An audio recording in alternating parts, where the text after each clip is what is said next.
ফটোশপের মাধ্যমে আপনি এমন বাঁকা ডকুমেন্টকে যদি এরকম সোজা ও পরিষ্কার করে প্রিন্ট করতে চান, তাহলে আপনারা এভাবে না করে যেভাবে করতে পারেন। ফার্স্ট অফ অল আপনারা টুলবক্স থেকে ক্রপ টুলের উপর রাইট ক্লিক করবেন, দেন এখান থেকে পার্সপেক্টিভ টুলটা নেবেন। না আপনার ডকুমেন্টটিকে স্কোয়ারভাবে সিলেক্ট করে নেবেন, ঠিক যেমনটা আমি সিলেক্ট করে নিচ্ছি।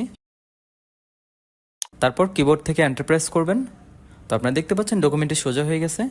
নাও কিবোর্ড থেকে কন্ট্রোল M প্রেস করবেন।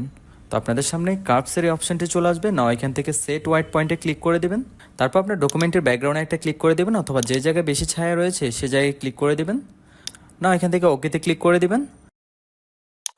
নাও এই ডকুমেন্টটিকে কন্ট্রোল A প্রেস করে অল সিলেক্ট করে নেবেন এবং কন্ট্রোল C প্রেস করে কপি করে নেবেন। না কিবোর্ড থেকে কন্ট্রোল N প্রেস করলে নতুন ক্যানভাসের অপশন আসবে। এখান থেকে প্রিন্টে গিয়ে পেপার সাইজটি সিলেক্ট করে দেবেন এবং ক্রিয়েটে ক্লিক করে দেবেন। এবার কন্ট্রোল V প্রেস করে ডকুমেন্টে পেস্ট করে নেবেন এবং এটিকে অ্যাডজাস্ট করে নেবেন। That's it. আপনারা দেখতেই পাচ্ছেন ডকুমেন্টটি একেবারে সোজা এবং পরিষ্কার হয়ে গেছে। তো ভিডিওটি যদি কাজে এসে থাকে তাহলে অবশ্যই আপনার টাইমলাইনে শেয়ার করে দেবেন, আর আমাদের পেজে নতুন হয়ে থাকলে পেজকে ফলো দিয়ে রাখবেন। ইউটিউব থেকে দেখে থাকলে অবশ্যই সাবস্ক্রাইব করে দেবেন। ধন্যবাদ সবাইকে।